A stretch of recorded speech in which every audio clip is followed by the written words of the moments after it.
An ambassador sacked, not for incompetence, for ties to a convicted child sex offender, and a prime minister who won't take responsibility. Westminster erupted this week.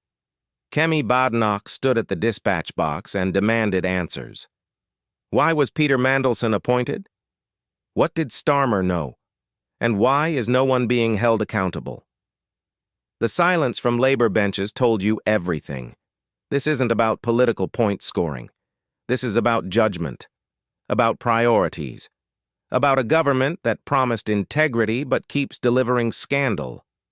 Mandelson's name was everywhere in Jeffrey Epstein's world: private island visits, exclusive parties, documented connections to a man convicted of trafficking minors.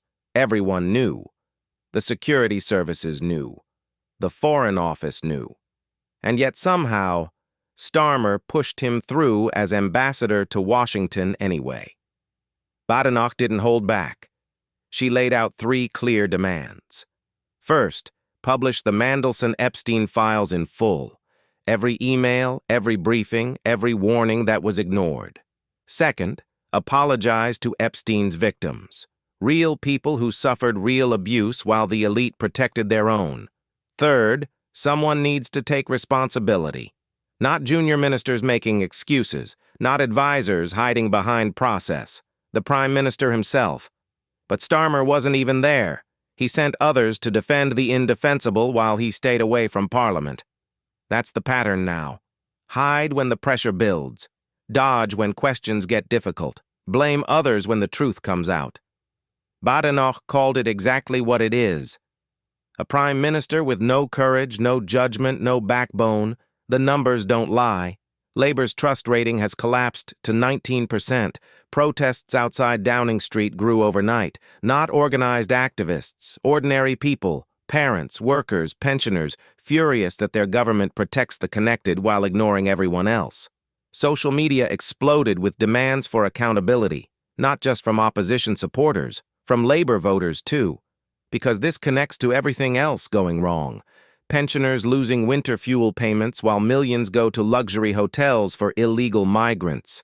NHS waiting lists hitting record highs while ministers attend exclusive parties. Families choosing between heating and eating while the elite network with convicted criminals. The contrast couldn't be sharper, and people are noticing. Badenoch pressed harder. Was this a vetting failure? Did advisors hide information from Starmer? Or did he know everything and appoint Mandelson anyway? Only 3 possibilities exist, and every single one is damaging. If security services failed, that's a crisis. If advisors deceived the Prime Minister, heads should roll. If Starmer knew and proceeded regardless, his judgment is finished. Reports now confirm Starmer overruled security advice. Multiple sources saying the warnings were clear, and he ignored them. Why? Because Mandelson had connections. Because he could open doors. Because protecting the club mattered more than protecting standards. That's not leadership. That's complicity. The international damage is spreading fast. President Trump's team already questioning the appointment publicly. Trade deal negotiations stalling because Washington won't work with someone connected to Epstein. Britain's reputation taking hits from allies who can't believe this decision was made. The special relationship isn't so special when your ambassador has these ties, and it keeps getting worse. New information surfaces daily, more emails, more meetings, more evidence that this should never have happened. Labor ministers keep saying they only learned details recently, but the timeline doesn't support that. Mandelson's Epstein connections were public knowledge for years, documented, reported, discussed openly in media. The idea that government vetting missed all of it is laughable.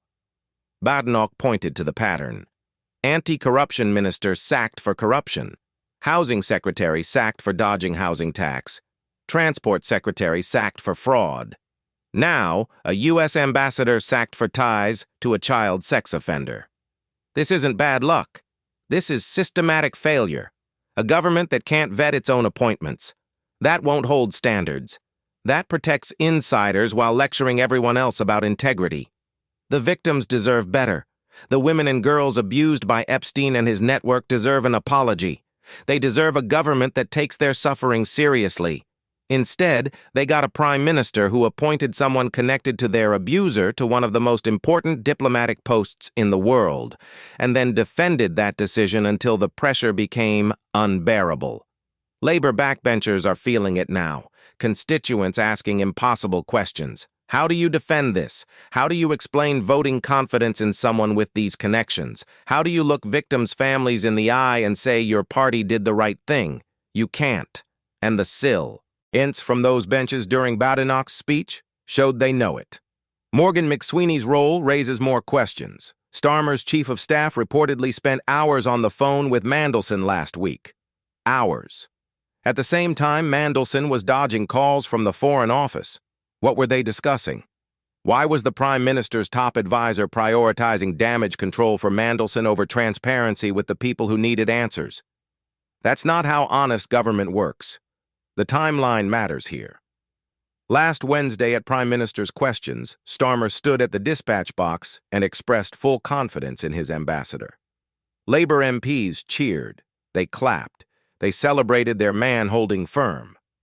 But Starmer already knew about the compromising emails. He'd been briefed, he had the information, and he chose to mislead Parliament anyway. That's not a mistake. That's a choice. A deliberate decision to protect a political ally over being honest with the British public. And when the truth came out days later, when the appointment became untenable, did Starmer apologize? Did he admit he'd misled the House? No. He sent junior ministers to clean up his mess while he disappeared. Badenoch asked the questions everyone's thinking. Did Tony Blair influence this appointment? Did Mandelson's old network pull strings behind the scenes? Was this about rewarding loyalty over merit? The minister couldn't answer, or wouldn't.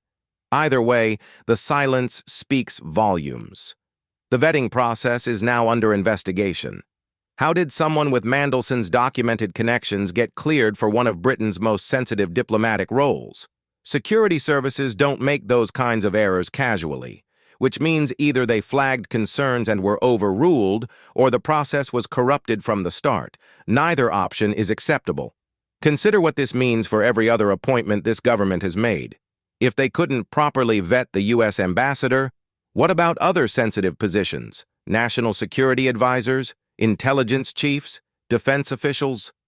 The rot could go deeper than anyone realizes, and Starmer's refusal to investigate properly suggests he doesn't want to know the answer. The media's role deserves scrutiny, too.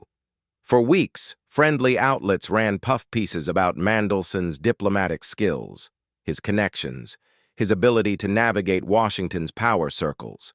They ignored the Epstein connection entirely, buried it, dismissed anyone raising concerns as partisan troublemakers. Only when the evidence became overwhelming did they pivot to covering the scandal. That's not journalism. That's PR. Badenoch highlighted the double standard.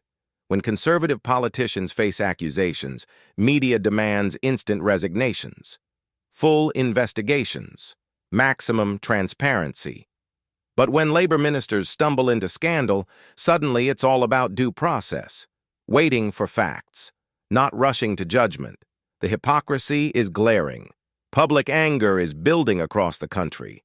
Not just traditional conservative voters. Lifelong labor supporters are furious. They voted for change, for integrity, for a government that would put people first. Instead, they got more of the same elite protection racket.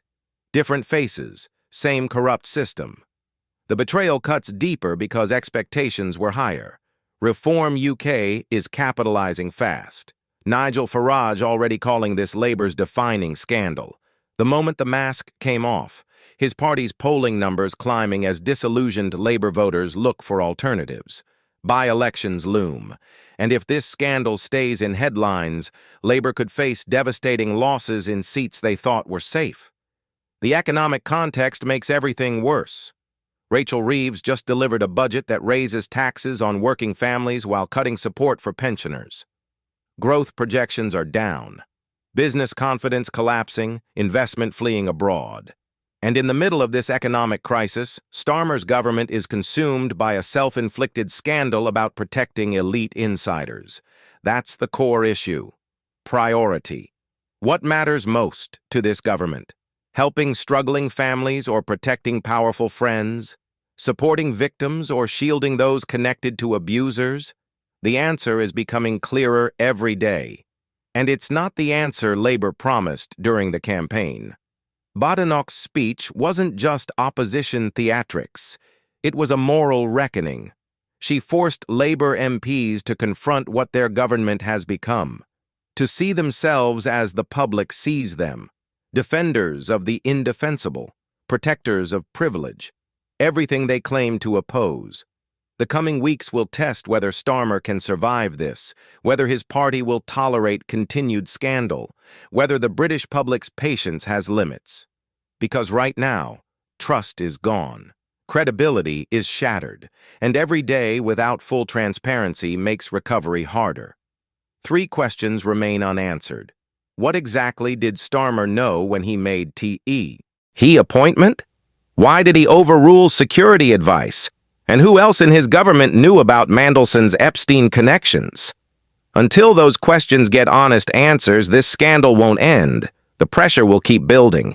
The demands for accountability will get louder. Britain deserves leaders with judgment, with integrity, with the courage to admit mistakes and take responsibility. What we're seeing instead is the opposite. A prime minister who appoints the wrong people, ignores the warnings, defends the indefensible, and then hides when accountability arrives. That's not governance. That's a crisis of leadership, and it's not going away. Every new detail damages Starmer further. Every non-answer erodes trust more.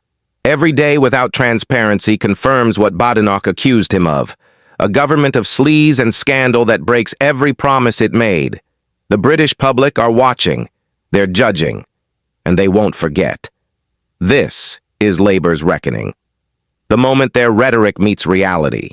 The test of whether they truly represent change or just more of the same corruption with different branding.